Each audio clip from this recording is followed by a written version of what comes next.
Salut et bienvenue sur la chaîne de Les Infos de chez nous.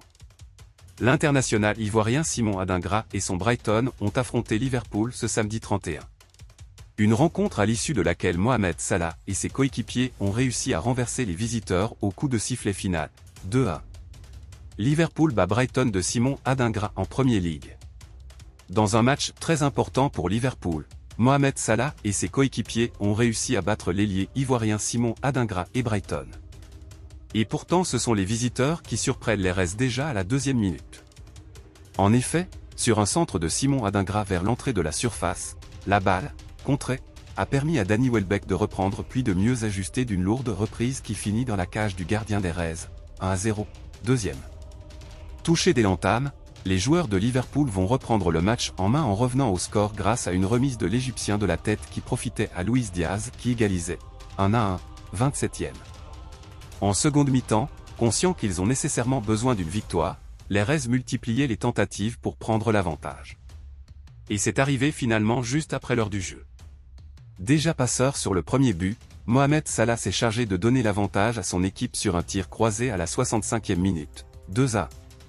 Malgré les efforts des joueurs de Brighton pour égaliser, le score est resté inchangé. Toute chose qui a permis à Liverpool de prendre les 3 points et de se positionner en tête du championnat en attendant le choc entre Arsenal et Manchester City. Dans d'autres nouvelles.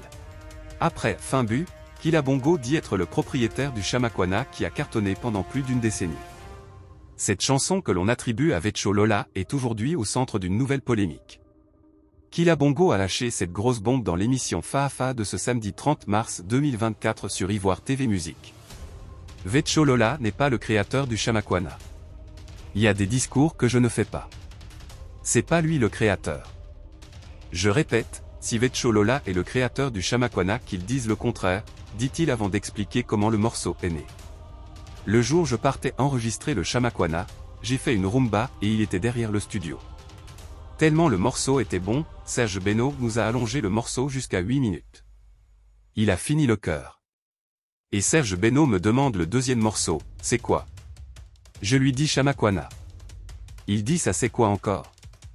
J'ai fredonné alors le refrain pour égayer la salle et là on a fait le son. Je dis je reviens dans 2 ou 4 jours après pour prendre le son, il dit y a pas de souci. Si c'était un truc que Vetcho Lola avait composé, il allait me dire que le son est déjà sorti, ou allait dire qu'il ne peut pas faire de featuring. En fait, il allait me montrer quelque chose pour dire que c'est un truc qui existe déjà. Mais on me libère. Je m'en vais. Je retourne au studio 4 jours plus tard, Serge Beno n'a pas fini mon son. 2 semaines c'est pas fait. Et là, j'apprends qu'il y a un Chamakwana qui est déjà sorti. Et c'est le même son. C'est Serge Beno qui a fait le Chamakwana de Vetcho et dans le même studio, a-t-il déclaré. Alors que la polémique autour du fin but ne s'est pas éteinte, une autre bataille se met en place autour du titre légendaire qui a fait un tabac dans le coupé décalé le Chamakwana. Si vous avez aimé cette vidéo, merci de liker, partager, commenter et surtout vous abonner à la chaîne. Et on se retrouve très vite pour une prochaine vidéo.